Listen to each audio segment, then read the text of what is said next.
Let us come back to the buildings of the rectory. They form a number of rooms, one after the other. They have their entrances on the lane and have windows opening on this and on the ravine. The windows opening on the building is much taller than the side of the ravine, the ground there being much lower. What is the ground floor on the side of the church becomes the first floor on that of the ravine in the lowest part of the cellars, one of which is occupied by two sacristans. Before this facade, there is a good-sized terrace planted with trees not far from there. Lower and a little in advance is another terrace which extends to an ice house, the entrance to which faces the terrace. Little winding roads furnish communication from one place to another. A day or two after my arrival at the Madonna, a good many people connected with the service of the household and a small body of chasseurs or grenadiers came to live there. Emperor soon arrived and occupied the rooms of the rectory. The kitchen was established in one part of the large terrace, and near it a tent was set up to be used as a lodging for the members of the service de bouche and to put provisions and the soldiers placed theirs before the apse of the church. As there was not enough room for everybody, they took possession of the sacristy, in which they made themselves as comfortable as they could. The emperor had his tent set up. It occupied the end of the terrace opposite the ice house. This place had been arranged to receive him. His Majesty had it furnished with a camp bed, some chairs, and a table. It was believed at first that the emperor had come because he liked to give himself the pleasure of sleeping now in one place, now in another, which, for that matter, he was fond enough of doing. But a few days later, it was known why all these arrangements had been made, and the reason for the trip to the Madonna. We had been at the Madonna for a few days when the emperor had the idea of enjoying the pleasures of the chase. I took two guns and we went together to take the road which leads from our lane to the mountain and even to the plateau dotted with trees, of which I have spoken above. The ascent, like enough to the ravine, was difficult because of the great quantity of rolling stones on which it was necessary to walk. The emperor went slowly and often rested.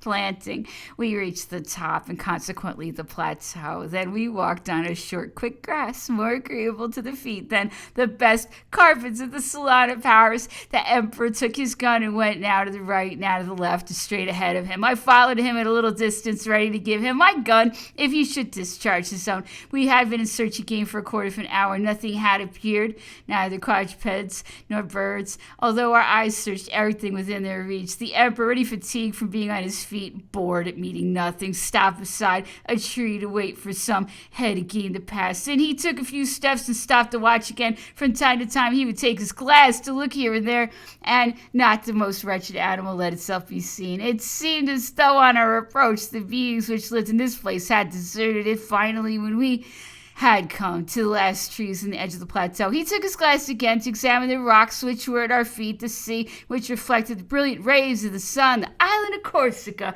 which looked like an immense gray rock board. Disgusted at not being able to fire a shot, he said to me, "What a difference there is between this hunt and those which I had at Versailles, Saint-Germain, and Fontainebleau, where I killed so many head of game. I see that we shall do nothing here. Come, let us go out." We went quietly back by the road by which we had come, and we returned to the Madonna. He had his breakfast served. We had been about a week at the Madonna when we learned that some people whose names we did not know were to come to see the emperor. I had, I think, heard the name of Madame Valeska pronounced. Almost secret orders were given that the rooms in the refectory were to be prepared, and that the kitchen should have something ready after his dinner. And when the sun had gone down, the emperor appeared on horseback, accompanied by some people going to the direction of the Marine de Murciana to meet those whom he awaited. He returned to the Madonna somewhat late, accompanied not only by those with whom he set out, but by two ladies and a young boy some 10 years of age.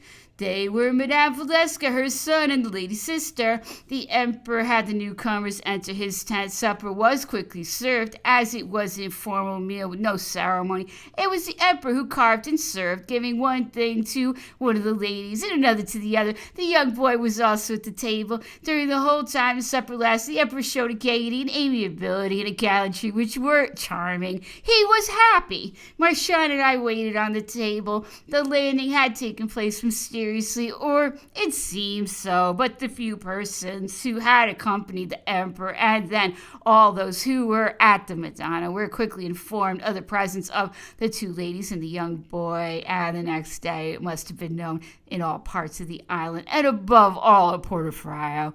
The emperor had known Madame Valeska at Warsaw at the time of the campaign in Poland. The young boy was the son of this lady and the emperor. It was he who was known in Paris under the name of Count Walewski.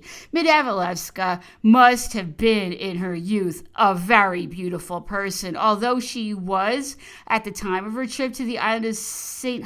Elba, 30 or perhaps more, she was still very handsome. What detracted a little from her looks were some spots of red which were on her face. For the rest, she was very white and with coloring which revealed fine health. She had a handsome figure with a reasonable stoutness. She had a very beautiful mouth, fine eyes, and hair of light chestnut. She had a very sweet look and appeared to be an excellent person. Her sister was charming with very regular features. She had the appearance of a young girl, 18 or 19 years of age, and of dazzling freshness. She was a little shorter than Madame Valeska. The young Walewski was a nice boy, already well grown, with a somewhat pale face. He had something of the emperor's features.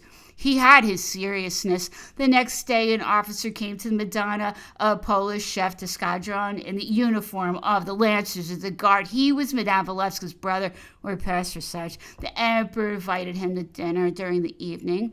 This officer took his leave of His Majesty and returned to the marine of Murciana and perhaps to Portofino. While these ladies stayed, the emperor dined with them on the terrace before his tent. He also took breakfast in the open air.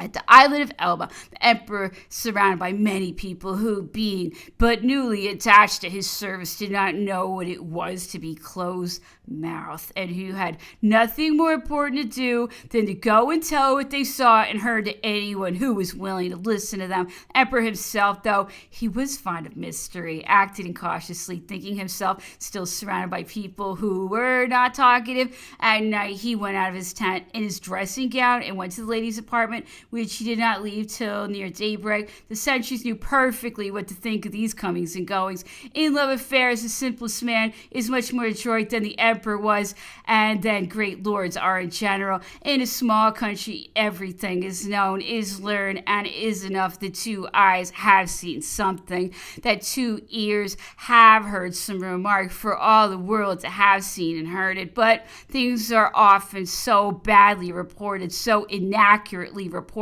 that they are wholly changed when they pass through several hands. The report was current that the empress and her son were at the Madonna. Even the officer of the gendarmerie who had brought the son of Madame Valeska from the marine in Murciana to the Madonna thought that he had brought the King of Rome. Madame Valeska remained at the Madonna some 12 days, I think, after which she prepared to leave. The emperor, wishing to give her some money, asked Marchand for some, but as the latter had not enough, he came to me. He knew that my money belt was pretty well filled. He told me confidence that the emperor, not having any money at the Madonna, he, Marchand, asked me to lend him a certain sum, 2,000 or 3,000 francs perhaps, for Madame Valeska, and that he would give it back to me when he got to Portofino. I immediately handed him what the emperor wanted to give. A few days after Madame Valeska's departure, the emperor left the Madonna to return to Portofino and was accompanied by all the members of his suite, whom he had taken with him, as well as by the little detachment of grenadiers or chasseurs who had guarded him.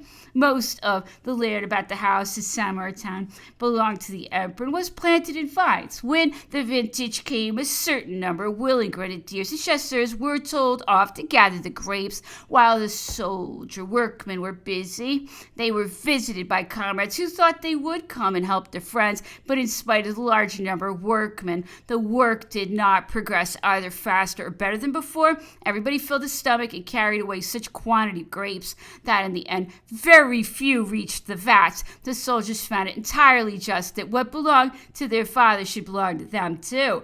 When the emperor learned how the vintage had been made, he could not help laughing. "Ah, the rascals," he said, "they've robbed me." Chapter 6. The Flight of the Eagle. After the accident which had happened at the inconstant. She had gone into the port to be inspected and repaired. I do not recollect that she went out of the harbor before February 26th, the day of the Emperor's departure for France, as soon as she had been made fit for service. Cases of arms and many other things had been carried on board of her. One thing today, another thing tomorrow, and so on. So that neither the people in the harbor, nor the inhabitants of the city, nor the soldiers had the slightest suspicion of the Emperor's plans. So far as I'm concerned, nothing had attracted my attention as yet, although His Majesty went to visit his brig pretty frequently. But what set me to thinking later was the errands which I ran to Longon, to the Colonel Germanovsky, and Rio to Monsieur Pont, and some words which the Emperor let fall in my presence. All these things together made me think that the Emperor had some plan in his head, that which later came to increase and strengthen what at first had been only a simple supposition, was that two small guns were put on board with their limbers and caissons. Few people outside were in on the secret, and if some of those inside knew something, it was because it is difficult for a man, no matter who he is, to conceal himself completely from those who are about him, so that they shall not guess something from the smallest of his actions, his gestures, his looks. What is certain and positive is that the secret had been so well kept that the time for the expedition to start arrived without having the people of the island or even the garrison suspect up to the last day the project which the Emperor had been entertaining for a long time.